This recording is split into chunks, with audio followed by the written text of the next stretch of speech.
नमस्कार दोस्तों, स्वागत है आपका आपके चैनल का नाम में। अगर आप हमारे चैनल पर नए हैं, तो जल्दी से सब्सक्राइब करें और जुड़े रहें हमारे साथ मजेदार और रोचक वीडियो के लिए। अगर आप अपने चैनल के विषय के अनुसार इसे और बेहतर बनाना चाहते हैं, तो मुझे बताइए।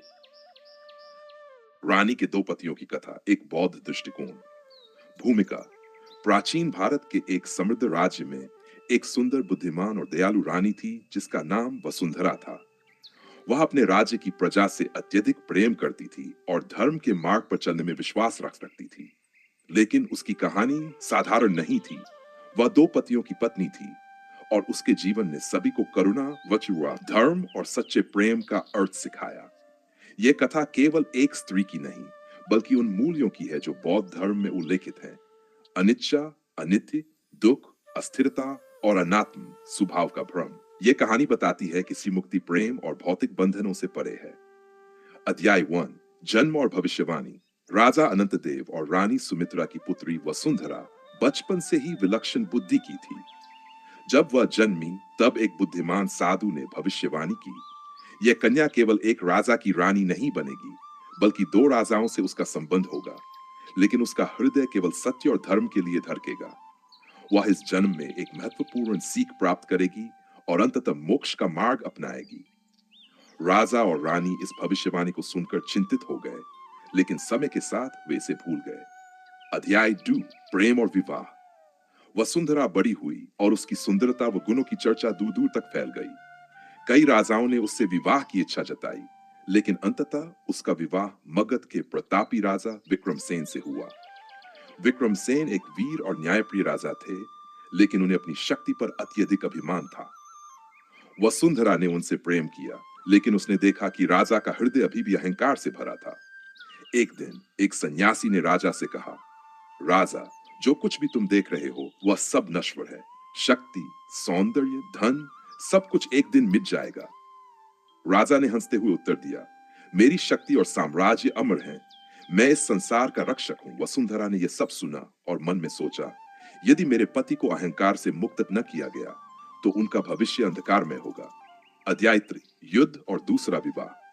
कुछ वर्षों बाद पड़ोसी राज्य विदेह के राजा सुशांत ने मगध पर आक्रमण कर दिया। विक्रमसेन ने युद्ध छेड़ा, लेकिन दुर्भाग्यवश वह युद्ध में मारे गए। राज्य संकट में आ गया। विधवा रानी वसुंधरा को अपनी प्रजा की रक्षा के लिए एक निर्णय लेना पड़ा। उसने अपने शत्रु राजा सुशांत से संधि करने का निश्चय किया। राजा सुशांत एक विवेकशील और धार्मिक व्यक्ति थे। उन्होंने शांति के लिए वसुंधरा से विवाह का प्रस्ताव रखा। समाज में इस प्रस्ताव को लेकर विरोध हुआ, लेकिन वसुंधरा ने सोचा, यदि मेरे विवाह से राज्य की प्रजा को शांति मिलती है, तो यही धर्म है। इस प्रकार वसुंधरा का दूसरा विवाह राजा सुशांत से हुआ। अध्याय: जीवन की अस्थिरता। राजा सुशांत ने वसुंधरा को सच्चे प्रेम और करुणा का महत्व सिखाया। वह धर्म का पालन करते थे और बुद्ध के अनुयायी थे। वसुंधरा को उनके विचारों में शांति मिली, लेकिन उसके हृदय में एक प्रश्न था, क्या प्रेम और कर्तव्य के बीच संतुलन संभव है? समय बीता गया। एक दिन सुशांत को भी एक भयंकर बीमारी ने घेर लिया और वे भी मृत्यु को प्राप्त हुए। अब वसुंधरा फिर से अकेली थी। उसके जीवन के दोनों पुरुष चले गए थे। अध्याय 5: वैराग्य और आत्मज्ञान। राज्य की जिम्मेदारी अब वसुंधरा के कंधों पर थी, लेकिन अब वह समझ चुकी थी कि संसार में कुछ भी स्थायी नहीं है। एक दिन उसने अपने मंत्रियों को बुलाया और कहा, राज्य को अब एक नए शासक की आवश्यकता है। मैं अब इस सांसारिक जीवन को छोड़कर सत्य की खोज में जाना चाहती हूँ। वसुंधरा राजमहल छोड़कर एक बौद्ध संघ में चली गई। उसने भिक्षुनी का जीवन स्वीकार किया और ध्यान व साधना में लीन हो गई। समय के साथ उसने निर्वाण की प्राप्ति की और अपने पिछले सभी मोहों से मुक्त हो गई। जीवन का सच्चा अर्थ। इस कथा से हमें यह सीख मिलती है कि जीवन में कुछ भी स्थायी नहीं है, न सुख न दुख। सत्य केवल वही है जो परिवर्तन से परे है। वसुंधरा के दो पतियों के माध्यम से यह कथा हमें यह भी सिखाती है कि सच्चा प्रेम केवल व्यक्ति तक सीमित नहीं होता, बल्कि करुणा, त्याग और धर्म के प्रति समर्पण ही जीवन का वास्तविक अर्थ है। बंध, अनिच्छा। इस संसार में कुछ भी स्थायी नहीं है। दुख, अस्थिरता। हर सांसारिक वस्तु में दुख समाया हुआ है। अनात्म स्वभाव का भ्रम, हम जिस मैं को पकड़ कर रखते हैं वह केवल एक भ्रम है। अंततः वसुंधरा ने यह समझ लिया कि सच्चा सुख आत्मज्ञान में है, न कि सांसारिक बंधनों में। समाप्त। यह कथा डजन शब्दों से संक्षेप में प्रस्तुत की गई है। यदि आप और विस्तार चाहते हैं तो बताएं। रानी वसुंधरा और उनके दो पतियों की कथा, बौद्ध दृष्टिकोण से भूमिका। यह कथा एक असाधारण रानी वसुंधरा और उसके जीवन में आए दो राजाओं की है। यह केवल एक प्रेम कहानी नहीं, बल्कि जीवन के गहरे सत्य और बौद्ध दर्शन की झलक प्रस्तुत करती है। यह कहानी हमें अनित्य, सब कुछ नश्वर है, दुख, संसार में अस्थिरता है, और अनात्म, सुभ्रम जैसी बौद्ध शिक्षाओं को समझने में मदद करती है। अध्याय 1। वसुंधरा का जन्म और भविष्यवाणी। प्राचीन भारत में मगध राज्य के राजा अनंत देव और रानी सुमित्रा को एक कन्या की प्राप्ति हुई। उसका नाम रखा गया वसुंधरा, जो धैर्य, प्रेम और करुणा का प्रतीक थी। जब वह जन्मी, तब एक बुद्धिमान साधु राजमहल में आए और कहा, यह कन्या अद्वितीय होगी। इसका भाग्य दो राजाओं से बंधा होगा, लेकिन अंततः यह मोह से मुक्त होकर सत्य की खोज करेगी। राजा और रानी ये सुनकर हैरान हुए। दो पतियों की बात ने उन्हें विचलित किया, लेकिन समय बीतने के साथ उन्होंने इसे भुला दिया। वसुंधरा बड़ी हुई और उसमें दयालुता, बुद्धिमत्ता और सौंदर्य का संगम था। अध्याय 2। पहला विवाह। राजा विक्रमसेन से प्रेम और अहंकार की परीक्षा। जब वसुंधरा विवाह योग्य हुई, तो कई राजा उसका हाथ मांगने आए। अंततः उसका विवाह मगध के वीर और प्रतापी राजा विक्रमसेन से हुआ। विक्रमसेन निडर योद्धा थे, लेकिन उनमें अहंकार और शक्ति का मोह भी था। वे मानते थे कि संसार में सबसे शक्तिशाली वही हैं। एक दिन एक साधु महल में आए और बोले, राजा, शक्ति और ऐश्वर्य स्थायी नहीं है।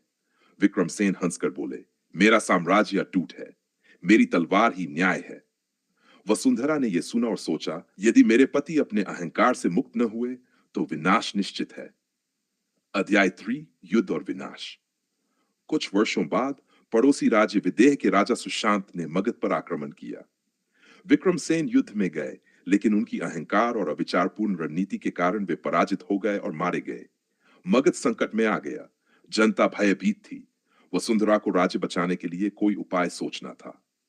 अध्याय 4। दूसरा विवाह। राजा सुशांत से करुणा का मिलन। राजा सुशांत एक बुद्धिमान और धर्मपरायण व्यक्ति थे। उन्होंने वसुंधरा को विवाह का प्रस्ताव दिया ताकि शांति स्थापित हो सके। वसुंधरा ने सोचा, यदि मेरा त्याग राज्य को विनाश से बचा सकता है तो यही मेरा धर्म है। उसने राजा सुशांत से विवाह कर लिया। लेकिन यह विवाह केवल राजनैतिक नहीं था।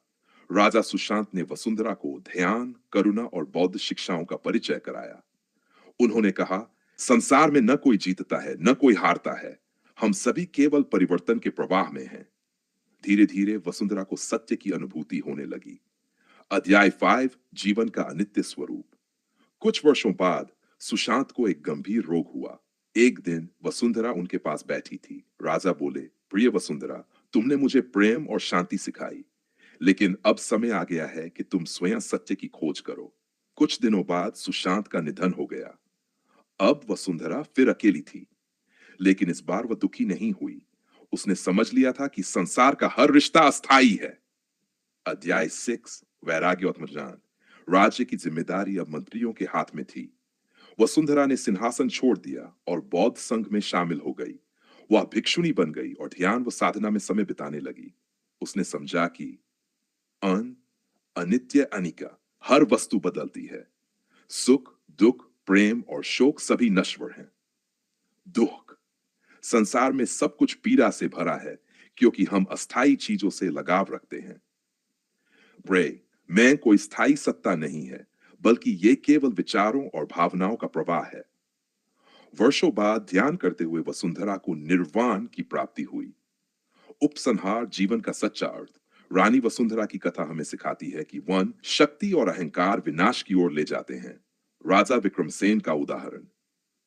2, करुणा और जान आत्मा की मुक्ति का मार्ग दिखाते हैं। राजा सुशांत के माध्यम से। सच्चा सुख बाहरी वस्तुओं में नहीं, बल्कि आत्मज्ञान में है। वसुंधरा के जीवन ने सिद्ध कर दिया कि जीवन का अंतिम लक्ष्य सांसारिक बंधनों से मुक्त होकर शांति प्राप्त करना है। समाप्त। यह विस्तृत रानी वसुंधरा और उनके दो पतियों की कथा बौद्ध दृष्टिकोण से पूर्ण विस्तार में। भूमिका। भारत के एक प्राचीन में एक सुंदर और बुद्धिमान रानी थी, वसुंधरा। वह केवल एक राजा की पत्नी नहीं बनी, बल्कि जीवन ने उसे दो अलग अलग राजाओं से जोड़ा और अंततः वह स्वयं के भीतर सच्चे ज्ञान की खोज में निकल पड़ी। यह केवल एक प्रेम कहानी नहीं, बल्कि बौद्ध धर्म की गहरी शिक्षाओं पर आधारित कथा है, जो हमें बताती है कि संसार अनित्य अस्थायी है, दुख अपरिहार्य है और आत्मा का कोई स्थायी अस्तित्व नहीं है। अध्याय 1। वसुंधरा का जन्म और भविष्यवाणी। मगध राज्य के राजा अनंत देव और रानी सुमित्रा के यहाँ एक पुत्री का जन्म हुआ। जन्म के बाद महल में एक महात्मा आए और उन्होंने भविष्यवाणी की, ये कन्या दो राजाओं की पत्नी बनेगी, लेकिन उसका हृदय केवल सत्य और धर्म की खोज में समर्पित होगा।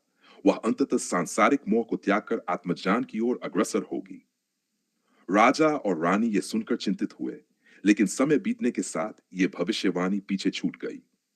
वसुंधरा बचपन से ही दयालु, बुद्धिमान और करुणामी थी। वह महल में रहते हुए भी प्रजा की पीड़ा को समझती थी और हमेशा जरूरतमंदों की मदद करती थी। अध्याय 2। पहला विवाह। राजा विक्रमसेन से प्रेम और अहंकार की परीक्षा समय बीता और वसुंधरा विवाह योग्य हुई। कई राजाओं ने विवाह प्रस्ताव भेजे, लेकिन अंततः उसका विवाह मगध के पराक्रमी राजा विक्रमसेन से हुआ। विक्रमसेन एक शक्तिशाली योद्धा थे। वे मानते थे कि शक्ति ही संसार का सबसे बड़ा सत्य है। एक दिन एक बौद्ध सन्यासी महल में आए और राजा से बोले, राजा, शक्ति और ऐश्वर्य स्थायी नहीं है, इनका अंत निश्चित है। विक्रमसेन हंसकर बोले, मेरी तलवार और साम्राज्य अडिग हैं, मैं ही न्याय का संरक्षक हूं। वसुंधरा यह सुनकर चिंतित हो गई। वह जानती थी कि अहंकार विनाश का द्वार खोलता है। युद्ध और विनाश। कुछ वर्षों बाद पड़ोसी राज्य विदेह के राजा सुशांत ने मगध पर आक्रमण किया। विक्रमसेन ने अपनी सेना लेकर युद्ध किया, लेकिन उनका अहंकार उनकी हार का कारण बना। युद्ध भूमि में विक्रमसेन मारे गए। मगध संकट में आ गया। प्रजा भयभीत थी। वसुंधरा को निर्णय लेना पड़ा। अध्याय 6। दूसरा विवाह। राजा सुशांत से करुणा का मिलन। राजा सुशांत युद्ध जीत चुके थे, लेकिन वे क्रूर राजा नहीं थे। वे धर्मपरायण और बुद्धिमान थे। उन्होंने वसुंधरा से कहा, रानी, हमारा युद्ध केवल सत्ता के लिए नहीं था। मेरा उद्देश्य प्रजा की भलाई है। यदि आप चाहें तो मैं आपसे विवाह करूंगा और राज्य को मिलाकर एक कर दूंगा, जिससे शांति स्थापित हो। समाज में इस प्रस्ताव को लेकर विरोध हुआ, लेकिन वसुंधरा ने सोचा, प्रजा की भलाई के लिए यह निर्णय लेना ही मेरा धर्म है। इस प्रकार वसुंधरा का दूसरा विवाह राजा सुशांत से हुआ। अध्याय 5। जीवन का अस्थायी स्वरूप। राजा सुशांत एक शांत स्वभाव के व्यक्ति थे। वे बुद्ध के अनुयायी थे और करुणा और ध्यान में विश्वास रखते थे। उन्होंने वसुंधरा को सिखाया कि संसार में सब कुछ बदलता रहता है, कोई भी चीज स्थायी नहीं है, न प्रेम, न दुख, न जीवन, न मृत्यु। धीरे धीरे वसुंधरा को बौद्ध शिक्षाओं में रुचि होने लगी। परंतु कुछ वर्षों बाद राजा सुशांत को गंभीर बीमारी हो गई। अपने अंतिम क्षणों में उन्होंने वसुंधरा से कहा, प्रिय वसुंधरा, यह जीवन एक बहता हुआ जल है, जो आया है वह जाएगा। तुम्हारा मार्ग सत्य की ओर है। कुछ दिनों बाद राजा सुशांत भी मृत्यु को प्राप्त हुए। अब वसुंधरा फिर अकेली थी, लेकिन इस बार वह दुखी नहीं थी। वह समझ चुकी थी कि जीवन का हर रिश्ता अस्थायी है। अध्याय 6। वैराग्य और आत्मज्ञान। अब वसुंधरा को सांसारिक जीवन से कोई मोह नहीं रहा। उसने सिंहासन त्याग दिया और बौद्ध संघ में प्रवेश कर लिया। भिक्षुणी बनकर उसने ध्यान और साधना में समर्पित कर दिया। समय के साथ उसे यह बोध हुआ कि संसार में सब कुछ नश्वर है। दुख। जब हम अस्थायी चीजों से लगाव रखते हैं तो पीड़ा जन्म लेती है। अनात्म। कोई भी वस्तु, व्यक्ति या भावना स्थायी नहीं है। वर्षों की साधना के बाद वसुंधरा को निर्वाण की प्राप्ति हुई। जीवन का सच्चा। रानी वसुंधरा की कथा हमें सिखाती है कि अहंकार विनाश का कारण बनता है। राजा विक्रमसेन का उदाहरण। करुणा और ज्ञान आत्मा की मुक्ति का मार्ग दिखाते हैं। राजा सुशांत का उदाहरण। सच्चा सुख आत्मज्ञान में है, न कि सांसारिक बंधनों में। अंततः वसुंधरा ने यह सिद्ध कर दिया कि जीवन का अंतिम लक्ष्य सांसारिक मोह से मुक्त होकर आत्मज्ञान प्राप्त करना है। अगर आप हमारे चैनल पर नए हैं, तो जल्दी से सब्सक्राइब करें और जुड़े रहें हमारे साथ मजेदार और रोचक वीडियो के लिए।